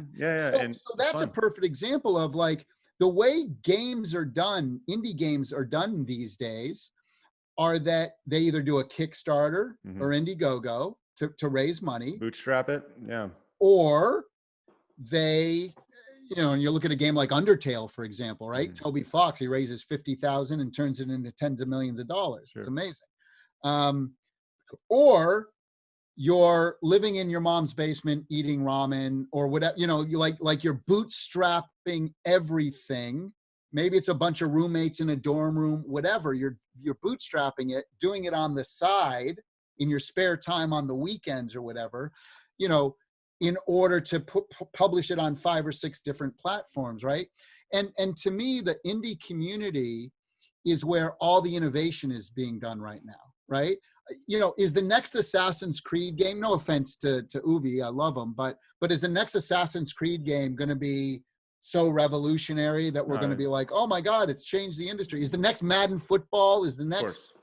what I mean? Everything's incremental updates. Is the next Call of Duty gonna like rewrite the industry? And so, and so what we're doing is all of the gameplay innovation, I feel, comes from the indies. So what we do is we say, hey, look, don't bootstrap it on your own. Don't, because a lot of times what happens is when you do an Indiegogo or Kickstarter campaign, when you have to go to fulfill it, and it's like all this stuff you didn't think about, and there's taxes and there's shipping and there's it becomes just the fulfillment end of it becomes a job in itself, right? And so don't worry about all this stuff. Don't worry about the marketing and the PR, because that's one of the biggest things. And the saddest part about the indie scene is that they work like crazy. They pour their heart and soul into everything. They sacrifice. They do all these things. And then they put it out on Steam or mobile. And there's 1,000 new games that came out that week. And nobody within 30 minutes, they're off the top what's new list already. Boom, they're done. Same thing with the Switch, right? And so now you got indie developers going, you know what? We're going to sell our game for 1 penny or 14 cents on the Switch in hopes that enough people will buy it so that we get on the what's hot list, and then we can then recharge $14.99 or $19.99 for it. This is insanity. Yeah. This is insanity. So we come in and we say, folks, you don't have to do that anymore. We're going to pay to make your dream come true. And we're going to give you money on the back end. And it's all different. Do you want more money up front and smaller back end? Or do you want less money up front and more back end? It's different. It's whatever they want it to be, not us. It's almost like a Hollywood studio movie model, to where exactly. It's probably exactly where the inspiration came from, I'd imagine. But yeah, where you're paying these studios to produce it, and they get something on the back end, and you kind of go from there. I was just so annoyed with all my indie developer friends, like telling me all these horror stories, back in the day, in the late 80s, early 90s, there was like a publisher, and then you were the studio and you got a publishing deal. Sure. And that's all like kind of gone away now. Well, let's talk about that though, because you said you're releasing like 50 games initially. Mm-hmm. Is this supposed to be at launch or just when the first launch window? No, we're working on 50 now. And so I hope to have about 30 on launch. Okay. And then we come out with new games every couple weeks. Okay. So you have new games coming out regularly, right?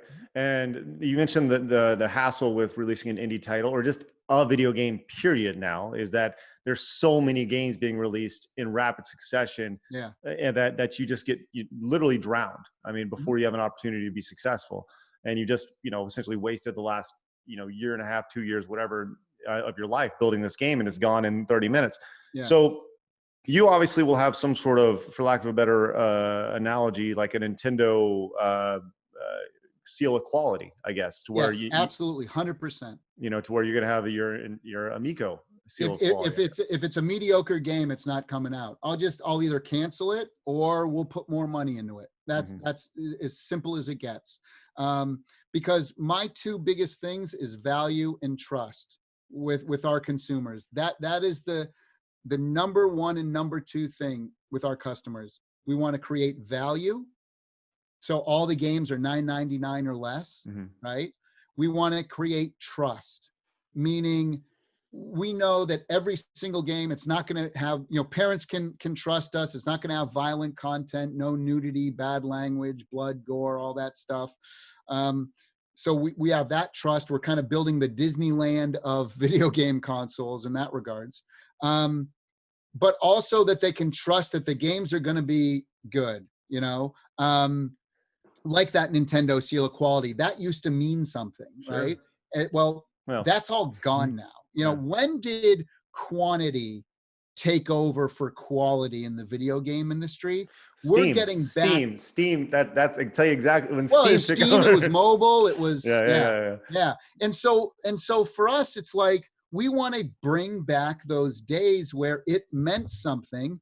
And by the way, that's why the video game industry crashed in '83 as well. Sure. There was too much crap out there, right? And so we hit the reset button on this whole thing and say, look, I want people to trust us. You know what? I don't know if this is a good shuffleboard game or not, but the bowling game was great. The cornhole was great. The horseshoes was great. Grandpa's coming over. He likes shuffleboard. The thing's $6.99. Impulse buy. Boom. Let's get it for Grandpa. And so if you can build that trust and that value, then again, the success and the money, that comes later. I'm not doing it for the money. You do it to build this, this thing with gamers, non-gamers, parents, studio, grandparents, people who typically normally don't buy video game consoles like we saw with the Wii. And again, I'm not here drinking my own Kool-Aid, Craig. I mean, you hit it on the head perfectly when you said, yeah, but you don't have Mario and you're not Nintendo, and television's okay, people know it who are over 40, maybe 45 sure. or 50 might know it, but millennials and younger, they have no idea. Gen Z, Gen Y, you have no idea who in television is. It means nothing to them. That's right. So it's up to us to make sure that this new thing gets in their hands. That's how we're going to do it. We're going to use influencers who are not necessarily Ninja or PewDiePie, but, women who have, moms. We're the lead sponsor of the Mom 2.0 Summit.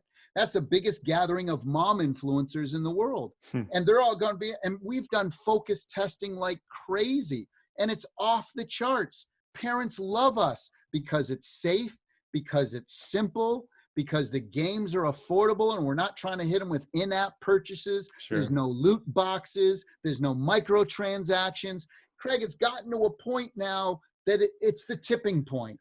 It's the freaking tipping point, and we're here to kind of pull it way back and to hopefully, create something. We have our own lane. We're staying in it. Are not trying to compete with the rest of them. Yeah. We're just staying in our own lane. Well, that's awesome, right? I think that's really encouraging because, like I said, as a parent, right, there are things that, whether it's even on Disney Plus, there's things that I'm like, I can't let my kids just go watch this because there's messages that, and there's things that are said that I'm not comfortable with my 6 and 8 year old seeing, right? Or you have to explain it later on. Exactly. Or, even playing like the Super Nintendo, right? Like we have one of the Super Nintendo minis and I think my kids can play any game on there, but it's truly understanding all the stuff that goes along with that. You don't want your 7-year-old to be playing Mortal Kombat. No, of course not. And I love Ed Boon's a great friend and John Tobias, and they're amazing games. Sure, but it made a rating system for a reason, right? And yeah. I think that games as a whole, people talk about like the violence of video games and your Mortal Kombats, and now you think of like violent games, your GTAs, your Dooms, your where you're pulling guts out of things, and I think there's a rating board for a reason, right? Yeah. I obviously wouldn't let my kid play those things, and some parents would. It is what it is. But I think one thing that a lot of parents get trapped on is the idea that they remember their youth, but they remember their formative years when they were 12, 13, 14, 15, when they were playing video games, and not when they were 6, 7, 8, 5, 6, 7, 8. And I'm not going to let my kids play games that are supposedly rated for teenagers, right? My kids are kids, right? So I want them playing games for kids. So, but I also can't let them just hop on a phone or an iPad and play a game, because those, like you said, are littered with in-app purchases or having to click this and then buy this to get X number of chances. So the idea of going in and once you buy the game, you got the game. There's no DLC attached to it. Right. This is what you have. Like, that is appealing to me. And I understand, I think the general thought of, well, there's a new video game console coming. You think of like the hardcore gamer, and the hardcore gamer naturally goes, okay, whatever. I hate it. Yeah. Hey, ooh, yeah. You're not Nintendo. You're not Sony. You're not PlayStation. If Google can't do it, how can you do it? Right. That's right. But what you're saying is, who cares? Like that's not what we're looking for. Now, I will ask you this. I think everything you're saying sounds awesome, right? Mm-hmm. You did a pre-order. Mm-hmm. You sold 2,700, something like that. The very first one, we did a limited edition. We did 2,600 of them to kind of poke fun at Atari. Okay. So you it wasn't buy as many as you can. It was no. It was you had a limited amount. Founders editions. Got it. Sold out in under 5 hours. Okay. So that's what I was going to ask about. Like, what is a successful user base for It's you? great question. So our company starts to become profitable if we sell a couple 100,000 units. Okay, so that's not nothing. that's nothing at all. Yeah. Right? So if we sell 200,000 units, we start to become profitable. Oh, Now, I'm a dreamer, right? As we all are. And, yeah, if I can, why shouldn't I try to sell 100 million? of course. Why shouldn't I? Am I going to doubt? Am I going to allow doubt to crawl in? Well, hey, if Nintendo could do 102 million, why can't I try? Sure. And so when people ask me, how many do you think you're going to sell? Well, I think I'm going to sell 100 million units. But if we sell 1 million units, that's 5 times better than our break-even point. Sure. If we sold 2 million units, that's 10 times better than our break-even point. So you can see where, 10 million units, do I think it's impossible? I'll be straight up. Do I think it's impossible for us to sell 10 or 20 million units of this thing? No. Why would that be impossible when there's 3 billion people that play simple casual mobile games? And you know what the thing about hyper casual and edutainment? It's all this. Sure. Single player people. Well, I mean, you can play other people online, but not in the same. You're this, with the exception of Jackbox, which is amazing, right? Sure. But 1,000 new games that come out every week on mobile, and everybody's turning and as a parent, you give this to your kid. You want to know what the number one guilt thing for young parents is? It's that they give their kids too much alone screen time. Yeah, right? That's so. Like, just personally, we don't like. The only thing that we don't hand them phones. Like we don't. That's just a personal thing in our. Because maybe do you have a tablet you have for the kids or something? They use a tablet for. They have a thing called Osmo. Yeah, of course. Yeah. That's pretty much the main way they use it, and that and fast math. So that's like cool. They don't really use tablets for games. They'll take pictures with it and stuff. And again, you don't want to start turning your kids into zombies when they're 7 years old. No way. And my wife and I were just having this conversation about just teaching them the right way to be people. And this is not how we're meant to live. And I'll tell you this. I'm the only CEO of a video game company who you're going to hear say these next words out of my mouth. I don't think everyone should be playing video games all the time. No. Like you need to have a balanced life.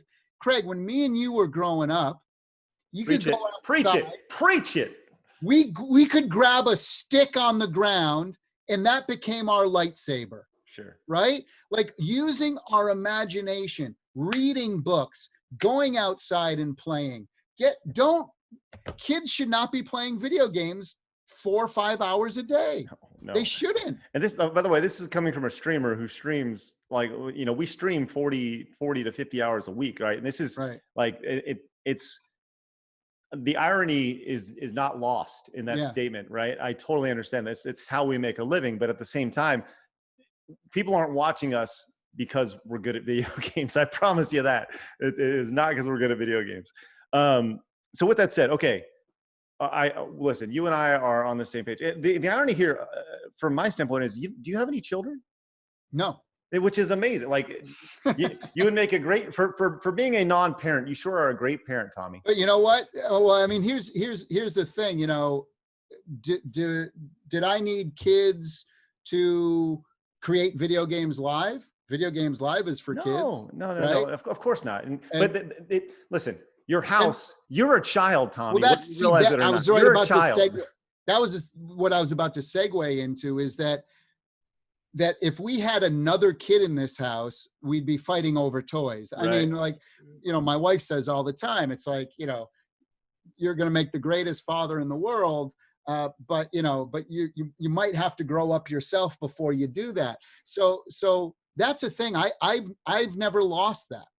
I've never lost that. I was a kid once, like we all were.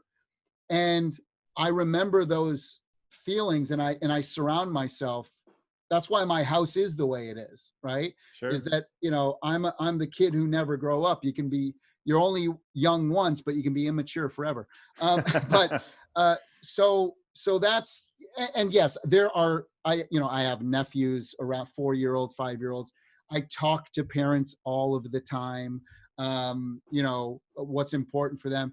All of the people around me, all have kids. And the reason, by the way, the reason I don't have children, we want to, it's just that when I do something, I put 110% into it, and I don't want to be an absent parent. And if I'm traveling all over for Video Games Live, or focused 110% on making in television, look, let me launch in television.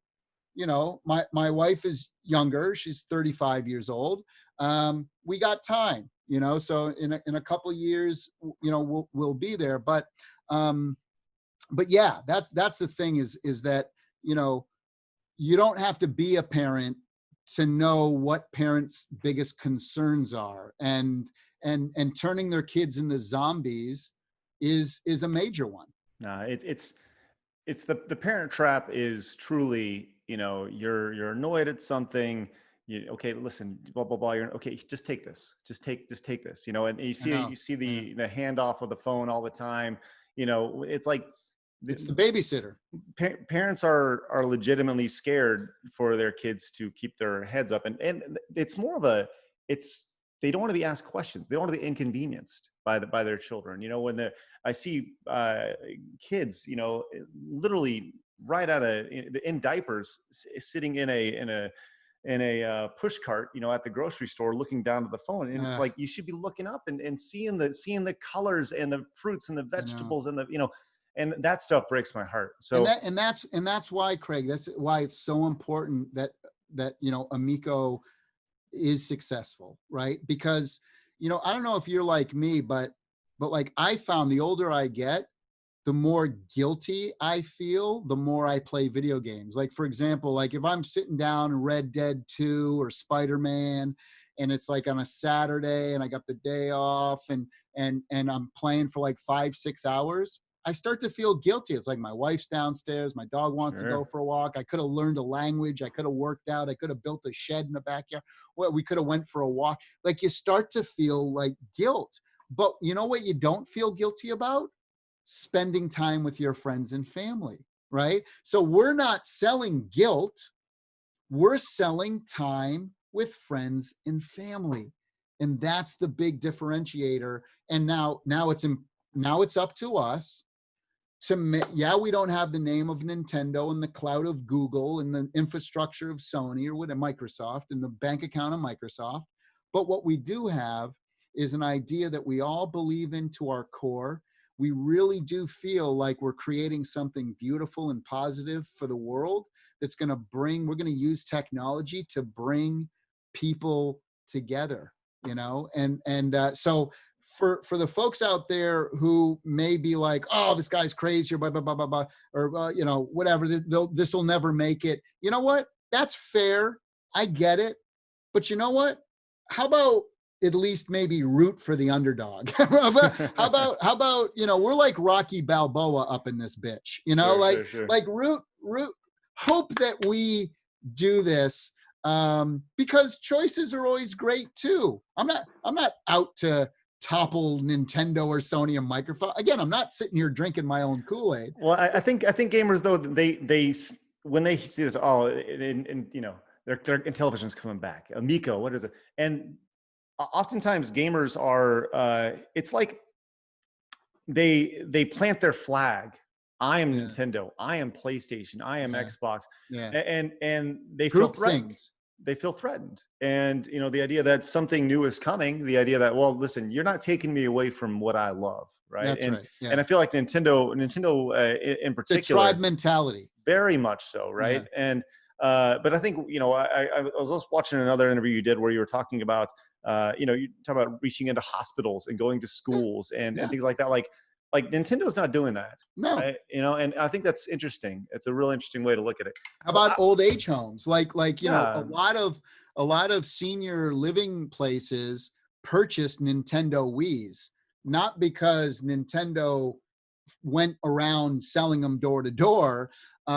It was just kind of, they caught lightning in a bottle, and people could do this, Yeah. right? Yeah. What if a company was actually out there partnering with a bunch of these types of places? Again, do I do things for the money, or do I do it for the, to bring something beautiful and positive to the world, like Video Games Live? Did I put that out and take a risk and get my money back for the PBS special? No.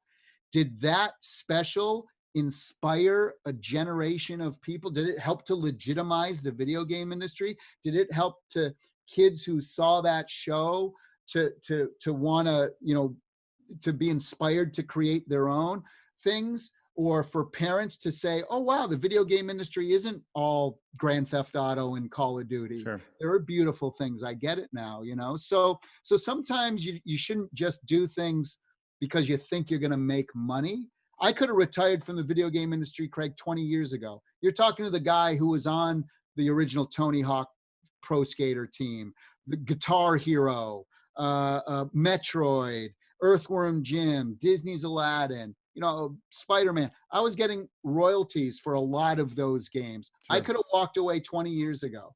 And I did Video Games Live because I thought it was fun. And I wanted to help bring video games mainstream, show them in a creative, artistic way.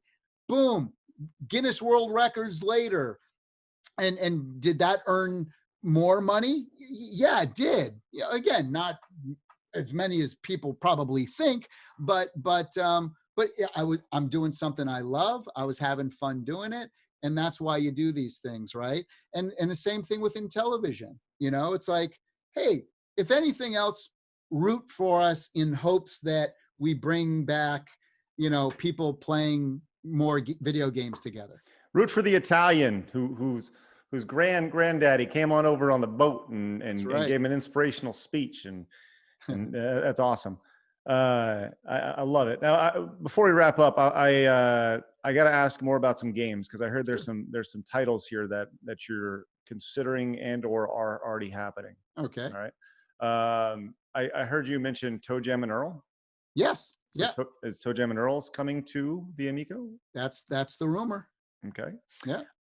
Earthworm Jim, obviously, that's a game you're closely Earthworm tied Jim to. 4. We got the original team back together after 25 years. The original team's back. Now, half the team actually works at Intellivision full time. So getting the other half was kind of easy. So are you doing the sound for it? What's that? Are you doing the sound for it? Oh, hell yeah. I'm actually doing, that's what I do on the weekends now, that Video Games Live. I'm not doing that, because of the COVID thing. So every weekend, like just this Saturday and Sunday, I was working on, what was I working on? Moon Patrol and Missile Command. So I'm actually doing all of the sound design and stuff for the games as well. Audio director. I heard you mention Chuck Rock. Yeah, you remember that one? I do. So wait, are you seriously thinking about bringing Chuck Rock? Oh, I mean, I thought it was a fun game. I worked on the original. And it's one of the ones where we haven't officially started that or done a deal for that yet. Sure. But yeah, it was one of the ones. Somebody mentioned it once. I'm like, I worked on that game. What about so there's two actually. First off, while it's on my mind, my buddy Grayson wanted me to tell you that he thought your work on the Sega CD Terminator game was outstanding. Terminator, yes. He said it was outstanding. That's just total random thought. You just want to let you know that. That was the first time a real live guitar was used in a video game. And what about a personal redemption project for you, involving coloring dinosaurs? Coloring dinosaur, yes, my man. Well, let me see. It was you. It was Nick and the angry video game nerd. Yeah. Yep. It was right? Us. Yep. You guys gave that so much clout. And you want to know the funny thing, Craig, is that if you look for Color a Dinosaur online, like in shrink wrap, the thing's worth like $1,500. Dude, I have a box of them. Well, shrink wrapped. never open. I got a box of them right over here. Please, can you show? Can you go get them real quick? I want to see this. I mean, I'll take your word for it, but I feel like I got to see this. All right. Wow. Who's having fun? Can I get you guys to give me a thumbs up on this? Like, I know we're in the middle of this, but man, give this interview a wonderful thumbs up. It's been so good. I grabbed a couple here. So here is Color a Dinosaur, and you can see it in the shrink wrap. Never open, baby. Wow. An epic Tallarico soundtrack. And then here, because you just mentioned it as well. Oh, nice. Also in shrink wrap. Terminator on the Sega CD. So I always, every time I would do a game, I collected them, and I literally have all 350 games in a big area over there. Pretty awesome. Pretty awesome, man. Wow. Color a Dinosaur in the flesh, never open. I'm just saying, you can make a I think me and you should make it together. Hey, you know what I would love to do? And you know what? We'll get what's his real name? We'll get James. We'll get James in on it. Yeah, 100%. Me, you, and James. Listen. We do. I'm. By the way, I'm being totally serious. I am dead serious here as well. Listen. You have to hook this up. We're going to do color the internet. All right, this is what we're going to do. Color the internet. We're going to get various personalities, and what you'll do is you'll be able to color with the controller, and it'll be like a coloring book where you can actually color your favorite personalities in on your Amico. It'll be great. There you go. Or the celebrity can draw a picture. There you go. How lame it is. It could be lame, it could be good, it could be funny, it could be whatever. Love it. And then you have to color their outline, maybe. Love it. We'll make it happen. We'll make it happen. We got to make that happen. Sounds great. All right. Well, dude, this has been awesome. Obviously, so the Amico, you're targeting later this year, 10/10/20. Yeah, as of right now, and what's the date today? Because the history books in the future will look back on this. As of June 29th, we're still on target for 10/10. But over the next 3 weeks, if stuff doesn't start to change and open up and everything, we're gonna have to have to slip it. And if we're gonna slip it, it probably won't be by a couple weeks, because now we're into Black Friday, and then the PlayStation and Xbox are coming out, and then you have to pay 4 times more for advertising because it's Christmas. So if it slides, we would obviously we have to talk to all of our retailers as well. But if it slides, it would probably make more sense to just slide it in a Q1 of 2021. And then we have, because most video games get 80% of all games get sold in November and December. So everybody kind of blows their load on Christmas. And then by February and March of 2020, of the next year, there's nothing. It's barren, right? Yeah. And so for retailers, so anyway, that's, we've started looking at, if this doesn't happen, then what? You have to. We started doing that, by the way, earlier this year when the whole COVID thing started. We need backup plans. I'm not going to let this thing take us out and be the end of us. That would be giving up, right? And so we've been, scrambling to figure out, especially when you're a pre-revenue company, right?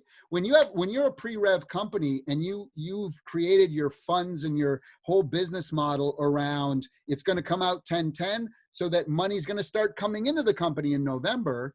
Now, if that doesn't happen, well, you need to figure that out. How are you going to pay hundreds of thousands of dollars every couple of weeks for payroll, for all the people on your payroll? That's serious business. These folks aren't, they're not working for free. Working for us are not, interns or just out of college. These are experienced 30, 40-year best in the biz, all way in the 6 figures, right? And so, and full benefits and, company stock and plus, right?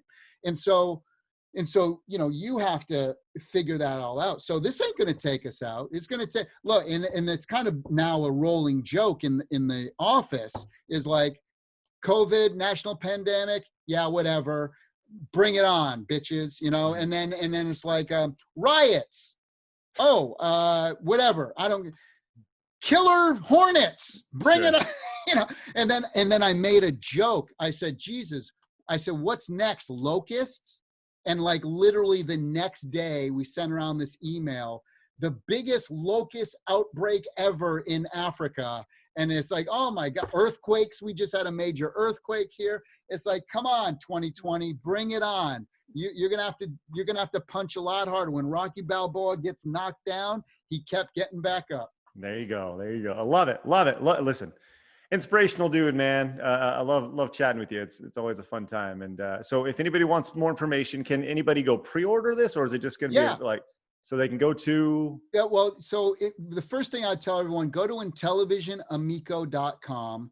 That's where you can sign up to our mailing list, find out a whole bunch of other info about the system. Now, I will say this, we're going to be making an announcement in a few weeks talking about an event that we're going to have, kind of like a live online press conference. So we'll be talking about that, but social media, Intellivision on Twitter, Intellivision on Facebook. I don't really do the Instagram thing too much. We should start better, but and our YouTube page, go to YouTube, put in Intellivision, you'll see the blue running man, and look at all the videos that we've done, and you'll see some of the gameplay stuff. And we're kind of making this we're approaching it like people approach Kickstarters, in that we're showing people the progress along the way. And that's something that's really unique in the industry, because everybody always holds their stuff so close to their chest. They don't want anyone to know anything. We're like, hey, look, and you know what? Some things are changing on the fly, and some things are more expensive, and some things are less expensive. And so we're kind of like figuring it out along the way, and inviting people to come along with this ride with us. I think that's the thing about business that most people don't really understand, is that when people who aren't in business don't understand that when you are in business, most of the time you're just guessing. Yeah. Like you're making an educated guess, and you hope it works, I mean, we have market testing and focus groups and data and research till the cows come home. But you also have your gut as well, right? Sure. But until the product's out, I could say, oh, you know what, this so-and-so game is testing off the charts, blah, blah, blah. Look, when we were working on Tony Hawk Pro Skater, none of us had any idea it would be as big as it was. Not a single it was like, hey, this is a really cool skateboarding game. But, it's a skateboarding game, so, it'll maybe sell a couple 100,000 units. How many tens of millions did it? 20 million units? Right. You never know, right? Well, it's awesome, man. You're, like I said, you're an inspirational dude. You got big goals, big dreams, and I love it. So why the hell not? Live life while you're here, every breath, every day, like it's your last. you got one shot at it, man. Well, I appreciate it. Right. Thanks so much for tuning in, guys. Appreciate it. Tommy, we'll catch up with you sooner than later, and it's always a pleasure to hear your voice, man. Appreciate it. Thank you. All right, I want to thank you guys so much for tuning in for this episode. It was a long one, but hopefully you found it worth it. I got to be honest. The Amico, I was not super excited about, but hearing Tommy's enthusiasm. Tommy, I'll tell you what, man, this guy, he just wants to go for it. And his enthusiasm got me a little excited for it. I mean, who knows? It may flop, it may be a massive success, but the thing we all need to know is that Tommy's not building this for the hardcore gamer. He's building it for everyone else, and that's pretty exciting. So if you're a fan of the PlayStation or the Switch or Xbox, it may not be for you, but for those of you playing on your iPhones or listening to me right now on a podcast on iTunes or whatever, maybe for you. Who knows? Either way, we'll see what happens. Every Monday, noon Central Time, we have a new guest, a new episode. Greatly appreciate you guys showing up. Until next week, I'm Craig for the CraigSkitz podcast. What a horrible outro. All right, bye-bye. See you next Monday.